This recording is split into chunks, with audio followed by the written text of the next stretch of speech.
Hello, evening. Yeah, just do a video. I don't know how long it'll be. Might be as long as 20 minutes. We don't know, but we'll be the only one tonight. So you're spared.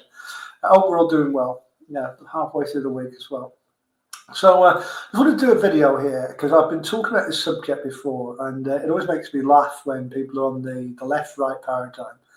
And I would appeal to anybody who owns one of those dreadful "F the Tories" mugs. Please get rid of it. It's a rabbit hole. It's an intellectual rabbit hole. I'm about to tell you why. But one of the reasons that this video jumped the queue, and I thought I'd do it. I thought I'd do it a bit earlier than I was going to, is there was a video on this very subject a few days ago by a gentleman by the name of David Curtin, who, if you don't know, is the leader of the Heritage Party. David's somebody. One of the good things I'll say about David Curtin is he's a real person who's had a real life, who's had a job before he's got involved in these kind of things. It shows. It's refreshing to have real people in this walk of life. You can tell the difference from a mile back. That's a positive thing, and good for you, David. I've got the things he actually says. I've got very mixed feelings on that. And there's a reason I'll come to that in a minute. On many issues, David Curtin speaks a lot of profound sense, and on a few others, I go, "What? What did you just say?" But the thing, I'm quite happy with him on trying to take in this if he fancies it. I'm sure he's got bigger gigs than that, but. I would ask him about one other thing as well, which is the involvement of a certain Mr. Gerrish in UK Gollum, which I think have got its tentacles into what could have been a rather promising movement, and at least if you are of that political persuasion. I suspect that Gerrish and his cranks will lead them down a rabbit hole, but let's see how that one plays out. But the video he made was that, actually the left-right paradigm is as valid as ever. And okay, I'll profoundly disagree with that, and I'll explain why very soon. But he then proceeds to break the right, as he identifies it, into three groups. So you've got what's called social conservatives, like himself. Now, social conservative, from what I can see there, is basically what the phrase "one nation conservative" used to mean sort of 100 years ago. Do you think people like Benjamin Disraeli and maybe Edmund Burke before him, it's that paternalistic conservatism with an idea of what's right for society, and the problem with that is that the term "one nation conservative" has been it's been hijacked by basically a group of people within the Conservative Party who may as well be members of the Liberal Democrats, right? It's one of those words, it's one of those phrases that have been hijacked in much the same way as the word liberal has been hijacked by woke people who are nothing but liberal, but we'll do that at the end as well. And so people like me having to call ourselves this next one, I call myself a classical liberal, but the other term is libertarian, and a libertarian, is. They're kind of on a scale. I mean, you've got classical liberals at the tame end, and you've got things like minarchism and right up at the fringes, stuff like anarcho-capitalism. And I suppose the opposite fringe would be sort of statist light. I call myself a classical liberal, and and that's really about getting out of people's lives, getting out of people's wallets, getting out of people's personal lives as well. Allowing them to make their own choices, but also the individual responsibility that comes with that. Classical libertarian and classical liberal thinking. You've got the likes of Locke and J.S. Mill. They're the kind of the instigators. I mean, you obviously got other people later who have influenced it, like Milton Friedman. And they're quite radically different to social conservatives in a lot of ways. They do believe that the free market is the best way to raise living standards, and they're generally not nationalists anyway. You can be a classical liberal and a patriot, but they tend certainly not to. They don't have this really strong concept of the nation. Like social conservatives have. The next group that David mentioned was neocons. Now, I was a bit surprised by this because neocons, I thought they were very much a kind of fringe niche thing of their time who happened to end up in charge for a while. I thought they were the sort of warmongering loonies from the early 2000s who'd sprouted out in the 1990s, Bush, Cheney, Rumsfeld, and people like that. And I didn't think that neocons were quite the influential group on either side of the pond that they once were. But I'll stand corrected on that. If you don't agree, leave a comment. The other quick thing was, and I'll add this one of my own, which wasn't included. I'll just call it conservative managerialism for this. And that's basically what I'm thinking of there. It's it's like the conservative version of New Labour, and it's not a million miles away from being New Labour actually. And I'm thinking, if you think about prime ministers like Theresa May and Sunak, they were very vanilla, they were very beige, they were very kind of, there was not a great deal to it. It was extremely dull. It was managerial. There wasn't any kind of, there wasn't really any philosophy behind it. And I'll make a quick prediction here, because we are actually still 4 years out from an election, and I keep hearing a lot about Reform UK. But if you know the book The Art of War, well, what frequently happens is that you become your enemy, and as the spectre of electability becomes closer and closer and closer, do not be surprised if Reform UK become one of these dull, conservative, managerialist parties. Do not be surprised if they drift further and further towards the thing that they are trying to replace. But I suppose the point I'm making then is that if you look at the radical differences between these groups of people, I don't think you can say there is something called the right. I mean, could you imagine a group of people like this? Like, if you took a bunch of them from all four of what I've just described, and you put them in a coalition together, I think actually you get the Conservative Party probably. But you get the point. That coalition would be fighting each other all the time, because I think that's kind of the problem. It's kind of the problem of the two-party system. People start talking in that way. We actually need to get rid of the two-party system. We need to either, I don't know, if we must have elections, let's have them under proportional representation. And if I have my way, I'd have random selection. I'd have sortition. I'd get rid of elections altogether. I think politics is a dirty game.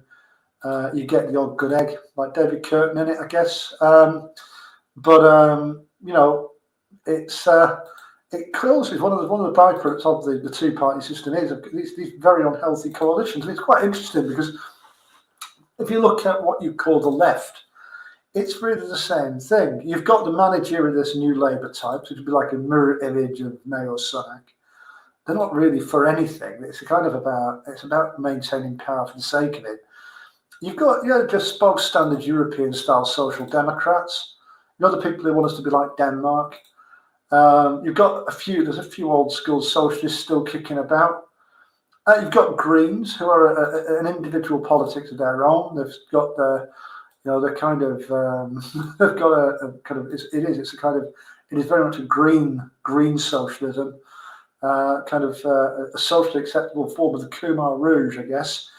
And then you've got what we call the racist left. These are the group of people who very lazily sometimes get labelled as the far right. There's nothing remotely right-wing about it. There's nothing remotely conservative or libertarian about, say, the National Front or Britain First. These are dangerous, authoritarian, highly radical groups of people, actually, with nothing at all that's about them that is conservative. They just happen to be radically racist as well as left-wing. And so, but they get lumped in as the far right because someone's convinced us all that somehow racism is a thing of the right. So, well, not left, right. I think I'm pulling this apart already. It's a bag of crap. And get off the left-right paradigm. Throw your after Tory mugs in the bin. So,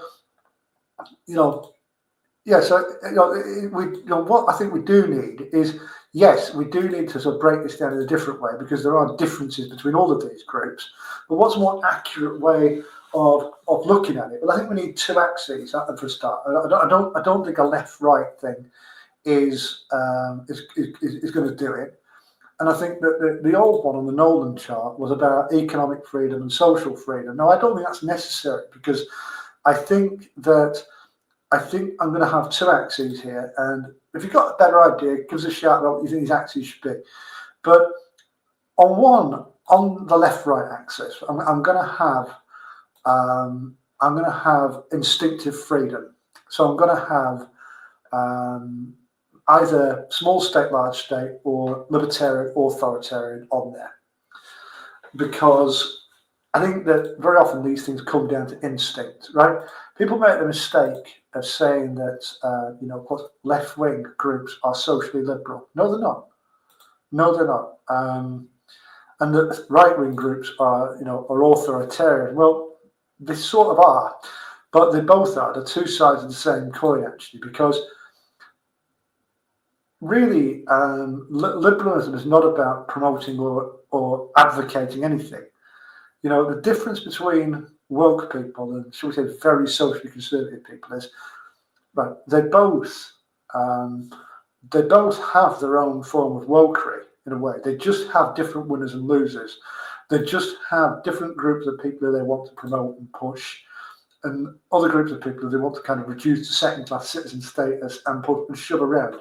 So look, let's tell lies about woke people. Woke people actively promote the bloody weird, right? They actively promote the person who's decided that this week they're going to identify as an aardvark or a toaster, right? Whereas a socially conservative person would promote the model of the marriage and two kids thing, right? But I think a truly kind of freedom-loving person, a libertarian person, would neither promote nor denigrate either, and would leave people to make up their own minds, which is very much the camp I'm in. I think that's the thing with your instinct, really, and you see that certainly with the woke on other issues. They think that if you think that you can decide which groups are good and which are bad, you're also going to decide that you can run the economy better than business people can. It's an instinct you have. You have either, in my experience, you either have an instinct to kind of interfere and shove people around, or your instinct is to largely leave people well alone, right up to the point of actual criminality. And that's my instinct. So I think that that would be one axis for me. Would be the do you shove people around or do you leave people alone axis? The other one, which is separate to it, is actually what I'll call the somewhere versus anywhere axis. So this is really about whether you want to live in a country or a territory of some sort, which belongs to people like you, and it's called home, and where the rules are made at the most local level possible. So basically, the rules are never made. Really, they're very, very rarely made at international level. In terms of what those that apply to where you live. There might be the odd occasion where international cooperation is necessary, but it is the odd occasion, right? 99% of the time, the rules that govern, yourself and other citizens of where you live are made either by those citizens or by somebody acting on their behalf. So there would be the somewheres, as opposed to the anywheres, and the anywheres would be the people. It's funny when Keir Starmer said that he preferred Davos to Westminster, because he identified as one of these people immediately. These are the people who see themselves as citizens of the globe, and they're big fans of international organisations like the EU. They're big fans of NGOs like the World Economic Forum and the World Health Organization, and they don't believe in sort of nation states. They don't believe in countries, really. God, I'm thinking of that awful John Lennon's song, right? Right, and it's perfectly possible to be a libertarian and a freedom-loving person. But you know what? I also believe in a country that I live in and I was born in, and I belong to. And one of the things I love about this country is the freedom you have here. It's what makes it better than other countries, or some of them, right? So you know what I mean. So this will leave you with 4 boxes, obviously, as opposed to the crude left-right axis, and it'll give you a far better picture of what we're about. So why you get these fallouts between left wing and right wing. It's because they've actually got very little in common with each other. So yes, that's really the key difference as well. So genuine freedom-loving people, they don't, they like randomness. That's the thing that's one of the things about genuine freedom-loving people. It marks them out from people who are they're more inclined to tell people what to do. It's that virtue of randomness. I should do a video about randomness and its value.